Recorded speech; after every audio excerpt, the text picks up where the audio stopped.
just set up all my camera gear outside, ready to go. It starts raining. It was 29 degrees yesterday, and now it's 16 and raining. Spring. So confusing.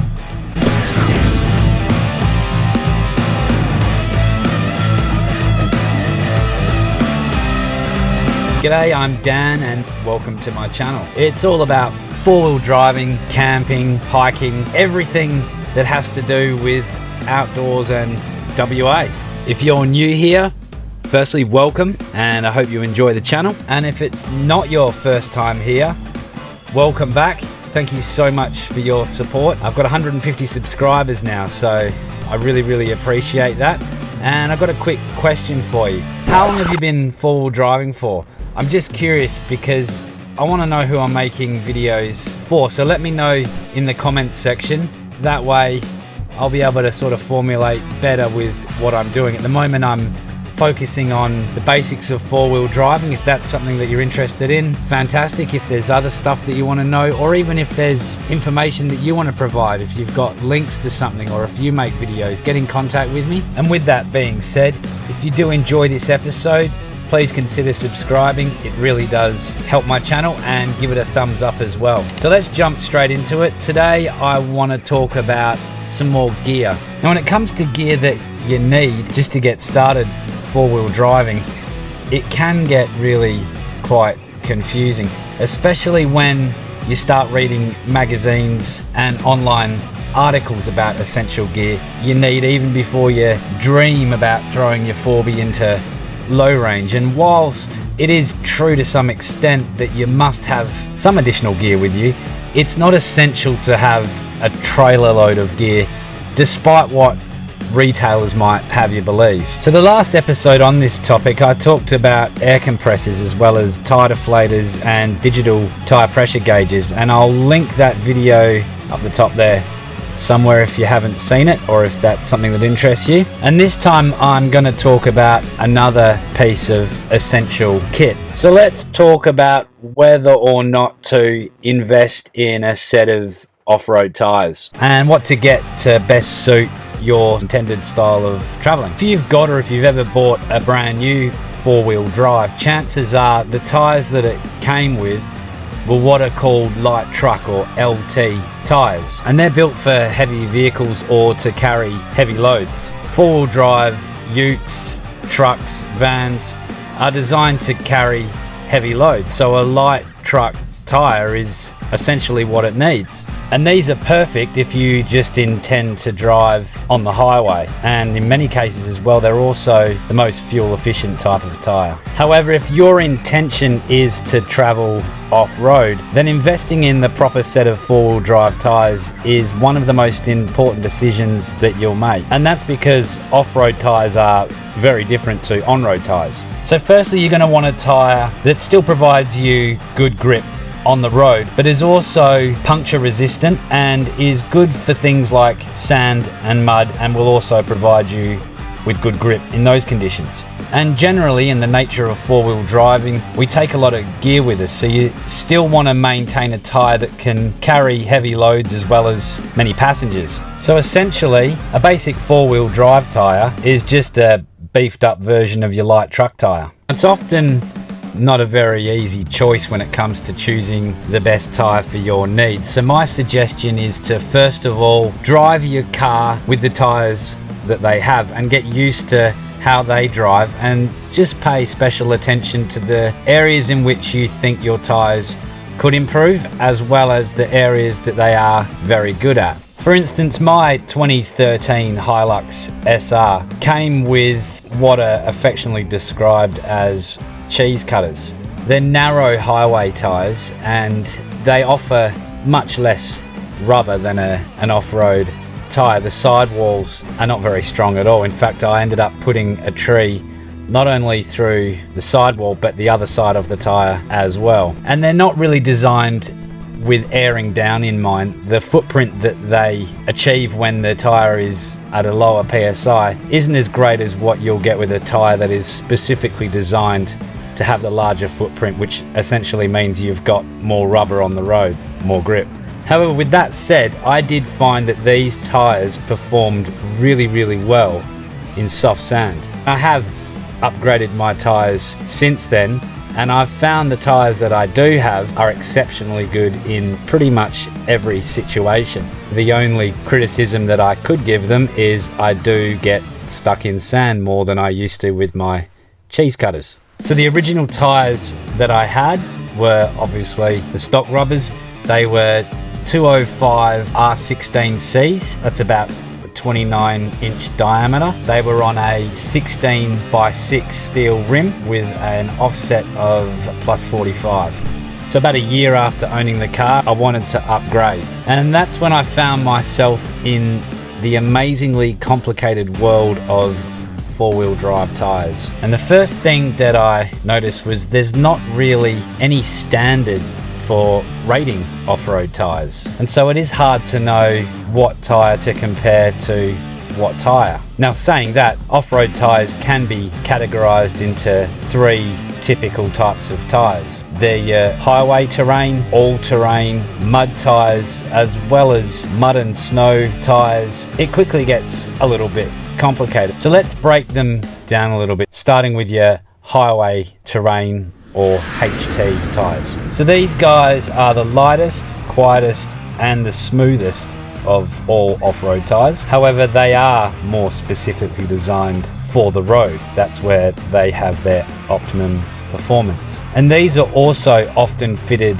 with new four-wheel drives, not so much your work vehicles, but often like your four-wheel drive wagons, as well as some utes. And this is usually down to the fact that they're cheaper to manufacture. When you take it for a test drive, you're not often going off-road, you're driving on the road. So test driving these cars will give you a smoother, quieter experience. So it makes sense for selling cars to have the optimum performing tyre for the situation that you're testing it in. Now, one of the positives of these tyres is they have the highest speed rating of any four-wheel drive tyre, and they also have the lowest tow rating. So that's something to consider if you are wanting to carry weight. So they are an option if you intend on only occasionally going off-road. It's not to say you can't drive off-road with these tyres, it's just that they're not specifically designed for that purpose. But they're still an option. Next up, we have all-terrain tyres. Now, these are usually built tougher for off-roading. These offer a better tread pattern and they're specifically designed with off-roading in mind. However, these are best suited for, and I'm assuming it's pretty much most people, those of you who are going to be doing primarily on-road driving with the occasional off-roading trip. They'll often be a little bit noisier and they don't provide as much grip as a tyre that is designed specifically for the highway.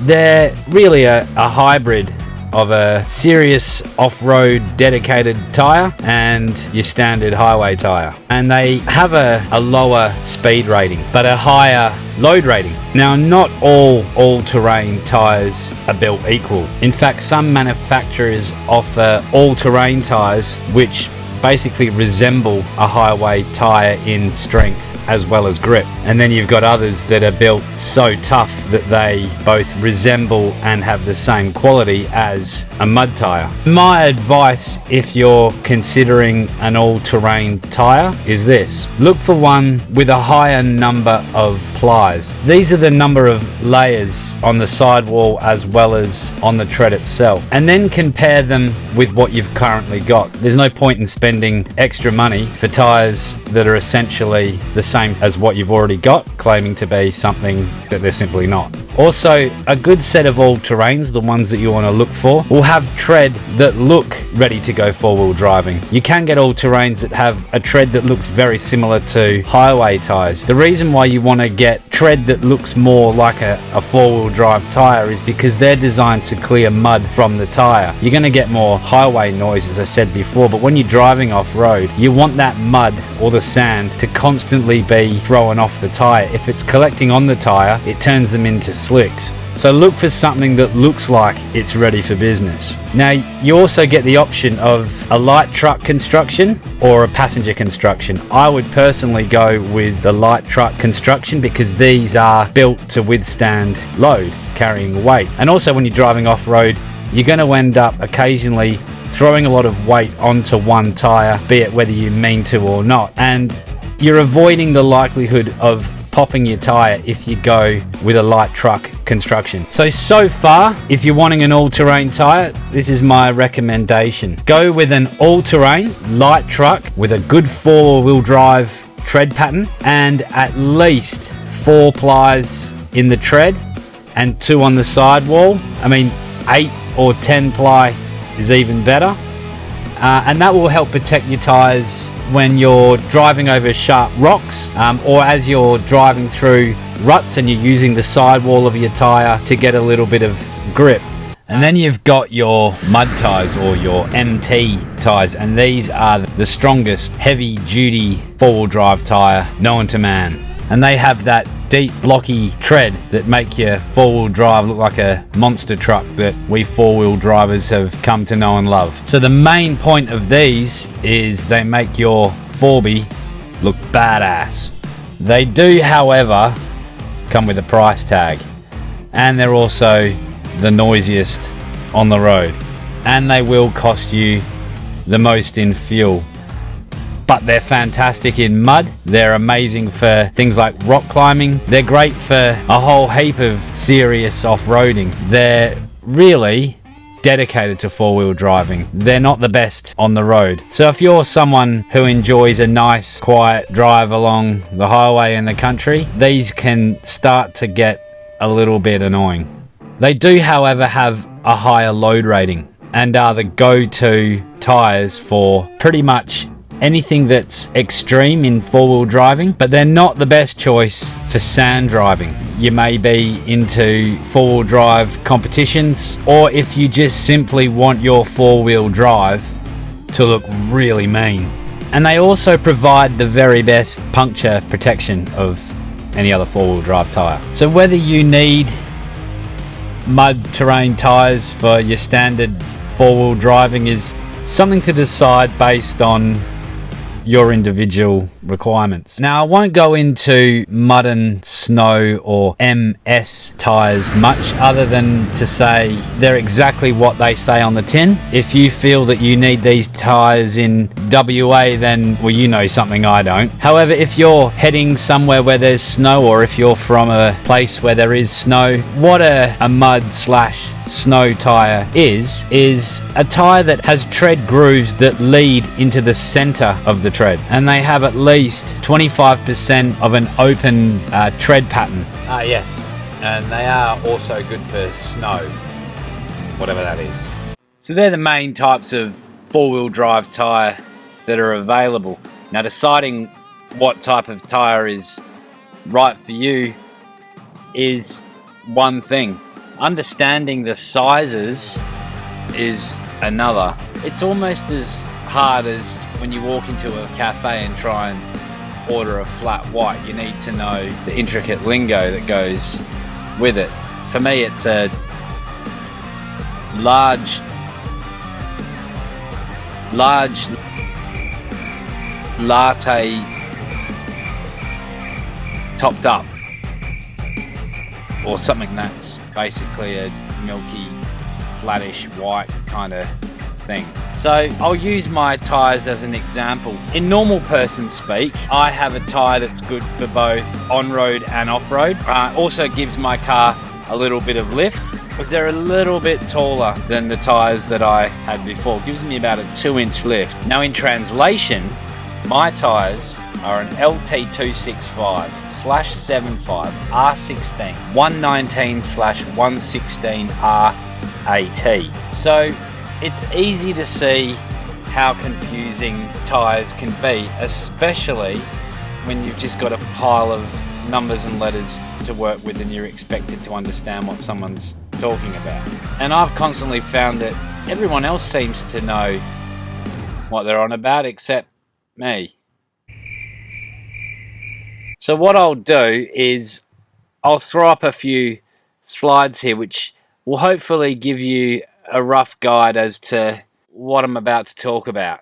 So what all those numbers mean, and I'll stick my tyre description up here, and I'll hopefully have some slides somewhere here and you can sort of follow through. And don't get me wrong, I'm still confused by it. So even at the end of this, if you're still confused but you have a slight understanding of what we're talking about, then you're doing about as well as I am.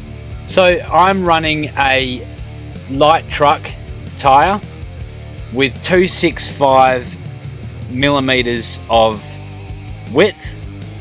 The tyre wall height is 75% the width of the tyre. They are built with a radial construction on a 16-inch rim.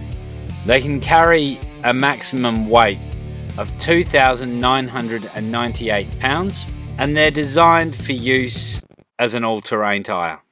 So as you can see, it is completely written in code. It's more confusing than hieroglyphics. And to add to that, every man and his dog seems to have the magic solution for what you need. And there's, I would recommend my tyres to you. I think my tyres are fantastic and they're great for my car. But even if you have the same year, make, model, doing the same kind of driving that I'm doing, you might have more camping stuff to carry. You might take more water than I do. You might have less people, more people that come in the car. So that's going to slightly alter your requirements. Talking to people gives you a bit of an insight, but it can be a little bit confusing and frustrating when you're hearing conflicting arguments from people. So my suggestion would be to go to a few different tyre centres and talk to them and see what they have to say, and base that on the knowledge that you've picked up from, hopefully in this video, as well as researching online and coming up with your own questions and answers that you have for the type of tyres that you need. And let the guys that do this as a living work out the finer details of exactly what it is that you need. If I can throw in my 2 cents and leave you with at least one thing to take away with you, is my suggestion would be, if you are upgrading from your standard light truck tyres, go with an all-terrain tyre that gives your vehicle a little bit more height. So that would be a taller tyre. It's in a sense a free lift kit. And when you are ready to have new tyres fitted to your car, have them done professionally and have them, well, they'll balance them for you and you're laughing. Now there are also a bunch of you out there, I'm sure, that are in the second-hand four-wheel drive tyre market. So my advice to you would be to first of all check the tyre placard, which can be found in the door frame of your four-wheel drive or in your glove box. So on there has got the minimum requirements, which means your tyres must always exceed the minimum requirements of your particular vehicle. If you fit something that doesn't meet the minimum requirements, it's illegal. So the best case scenario is you'll be driving along and you'll get pulled over by the police and get a fine. Worst case scenario, you're driving along, your tyre pops out, you crash. Regardless of whether you hit anybody else and you're not injured, your insurance may not cover the damage. Another thing to watch out for is if you do fit a wider tyre, and fitting a wider tyre is beneficial, it gives you more tread on the road. However, if you fit a tyre that is too wide, it may cause your tyre, first of all, to be wider than the guards that is fitted standard to your car, which means that any water or mud or rocks are going to be thrown everywhere. They become projectiles. If you've got a mate following behind you down a track that's got loose rocks, he's not going to appreciate the fact that you're raining down all these rocks straight into his windscreen, let alone the person that you're driving in front of on the freeway. So you may need to invest in what are called flares for your car, and they're just extensions for your wheel arches. Another issue with fitting tyres that are too wide is they may actually rub against your brake lines or your suspension, which is obviously not a good thing. So my advice to you, if you're not 110% confident in your ability to source secondhand tyres yourself is go to a professional tyre centre and let them help you decide what it is that you need. That way, if you do have any problems or any issues, well, you can go straight back there and that's their problem. They deal with people's individual requirements on tyres every single day. And in fact, a lot of the information that I've given you may not even be a requirement where you're from. There may be extra requirements. It varies on place to place. So I'd suggest leave the finer details to the professionals, and you just need to sit back and work out what it is, whether you're going to be driving serious off-road, whether you are looking for comfort and fuel economy, or whether you want something that is hard wearing and is going to give you the confidence to go on the tracks that previously you were a bit standoffish about. Now the sun decides to come out. Anyway, regardless of what type of tyre that you choose, you are at some stage likely to encounter a puncture. Now this would normally just be a slight annoyance if you were traveling on the highway. You'd have to get out and change the tyre yourself, or call roadside assistance, ring a mate and plead with them. However, when you're off-road, this is a vastly different scenario, and this is where a tyre repair kit will come in handy. This is a tiny investment to ensuring that your enjoyable four-wheel drive experience in the bush doesn't become something that is a major misadventure. Now, before we get into this, you will also need a air compressor to reinflate the tyre once you have repaired it. But basically, a tyre repair kit comes with self-vulcanizing strips, a spike and a razor blade. So you basically clear the hole, make it a nice, perfect round hole, stick in this self-vulcanizing strip, it expands and you reinflate your tyre and on you go. They're only good for getting you back to the main road, where you will need to go to a tyre centre and buy a new tyre. And I'll throw a link in the description where you can get one if you haven't already, as well as an air compressor. And if you have enjoyed watching, please don't forget to give us a thumbs up. Please subscribe if you haven't already. And thanks for joining me on this episode of Epic Drives Western Australia. I'm Dan. Catch ya.